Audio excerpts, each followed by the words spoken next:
back! L'épisode 3 de X-Men 97 reprend juste après le cliffhanger des 2 premiers épisodes, présentant plusieurs nouveaux personnages et points d'intrigue pour l'avenir de la série. Vous êtes sur Thérapie Geek, bonjour.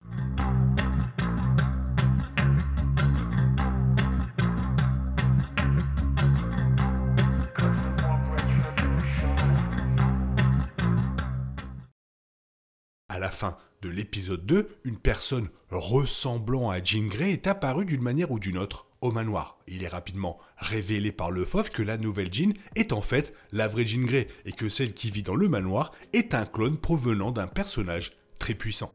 Le professeur X étant absent après les événements de la série animée originale, Scott Summers continue de ressentir le fardeau de diriger l'équipe au milieu de cette révélation choquante. Ce qui se passe est une histoire de révélation, de rebondissement et d'origine pour des mutants spécifiques de Marvel Comics. À la fin de l'épisode 3, plusieurs des arcs narratifs des personnages principaux de la saison sont approfondis, se révélant à la fois similaires et différents de Marvel Comics, à bien des égards. À la fin de l'épisode 2, Scott et Jean Grey, qui se révélera plus tard être Madeline Pryor, ont donné naissance à un enfant nommé Nathan Charles Summers. Dans les bandes dessinées, cet enfant grandit pour devenir Cable, le puissant mutant voyageant dans le temps présenté dans la série animée et Deadpool 2. Pour la plupart, X-Men 97 conserve les mêmes origines de Cable que celles de Marvel Comics, dans lesquelles sa naissance a été orchestrée par Mr. Sinister pour que le méchant puisse poursuivre ses expériences génétiques. Cependant, il existe quelques différences dans l'histoire d'origine de Cable dans l'épisode 3. D'une part, c'est Mr. Sinister qui infecte Nathan avec un virus techno-organique par opposition à Apocalypse comme dans les bandes dessinées. De même, dans X-Men 97, Bishop emmène Nathan dans le futur pour trouver un remède à l'infection, plutôt que comme membre du clan Ascani comme c'est le cas dans les Marvel Comics. Une autre raison pour laquelle l'origine de Cable est légèrement différente dans l'épisode 3 vient de sa mère, Madeline Pryor. Les origines de Madeline sont légèrement différentes dans X-Men 97, dans la mesure où ni elle ni la vraie Jean Grey ne savent exactement laquelle a vécu leurs souvenirs combinés. Ni l'une ni l'autre ne savent si c'est Jean ou Madeline qui a épousé Scott, ni laquelle d'entre elles possédait le pouvoir du Phénix dans la série animée. C'est différent des bandes dessinées car Jean était morte lorsque Madeline a épousé Scott et a eu Nathan, ce qui rend sa vie beaucoup plus claire que X-Men 97.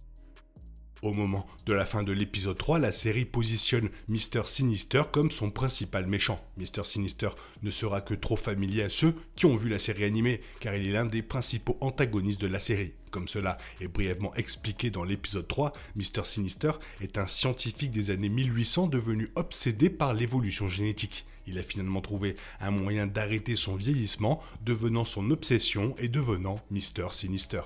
Tout au long de la série animée, Sinister est apparu comme un ennemi commun de l'équipe. Il a été démontré que Sinister croyait que le matériel génétique de Scott Summers et de Jean Grey était ce dont il avait besoin pour terminer ses recherches. Ce point de l'intrigue est relancé dans l'épisode 3 alors que son plan d'utiliser Madeline Pryor pour voler Nathan Summers se concrétise. Sinister souhaitait utiliser Nathan pour atteindre son objectif mais fut contrecarré par Madeline et Cyclope. À la fin de l'épisode 3, Sinister s'est évanoui dans l'ombre, établissant son opposition continue à l'équipe mutante. Mis à part la rencontre de Storm avec Forge, la plus grande question concernant la fin de l'épisode 3 est sans aucun doute ce qu'il adviendra de Madeline Pryor. Dans l'épisode, Madeline est tombée dans la folie provoquée par Mr. Sinister, devenant une reine comme dans Marvel Comics. Dans les bandes dessinées, toutefois, cela place Madeline sur la voie de la méchanceté en tant qu'antagoniste récurrente. Alors que l'épisode 3 fait de Madeline un futur personnage, elle est libre du contrôle de Mr. Sinister. Compte tenu des légères différences dans son histoire d'origine, Madeline a secoué l'emprise de la reine et entreprend de créer sa propre vie. Elle pense qu'il n'est pas juste pour elle et Jean de vivre l'une à côté de l'autre sans savoir quels souvenirs appartiennent à quel être. En tant que tel, à la fin de l'épisode 3, ouvre un avenir différent pour Madeline Pryor de Marvel Comics, faisant potentiellement allusion à une héroïne plus bienveillante qui s'allierait avec les mutants.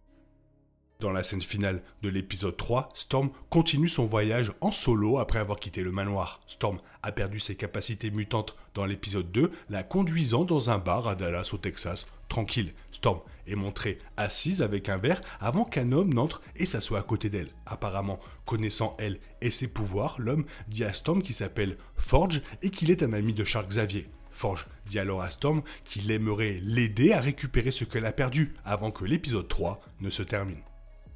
Et étant donné la façon dont la fin de l'épisode 3 entoure la révélation de Forge, beaucoup se demanderont qui il est et pourquoi il est si important. Dans Marvel Comics, Forge était un mutant né d'origine indienne Cheyenne. La capacité mutante de Forge lui permet de connaître instinctivement la fonction, le fonctionnement et les schémas de tout appareil technologique ou machine à proximité, expliquant ainsi son nom approprié. Forge possède également des capacités magiques qui lui ont été enseignées par un personnage nommé Naze qui était le chaman des Cheyennes. Plus tard dans sa vie, Forge a commencé à utiliser ses capacités pour fabriquer des armes pour le gouvernement américain. L'un des appareils créés par Forge à cette époque était un dispositif qui sera probablement révélé plus tard dans l'histoire. Bien que l'épisode 2 n'ait pas révélé justement qui a créé l'arme qui a neutralisé les pouvoirs de Storm, il semble que la fin de l'épisode 3 ait introduit un personnage capable de changer le processus. Et c'est très cool pour Storm. Voilà, ça continue sur la lancée des 2 premiers épisodes et ça fait très plaisir. Toi, qu'est-ce que tu en penses? Fais-moi part de ton avis dans la zone commentaire. Sinon, il est temps pour toi de reprendre le cours normal de ta vie. On se retrouve bientôt pour une nouvelle vidéo. Bisous bisous, bye bye. Oh yeah, we want retribution.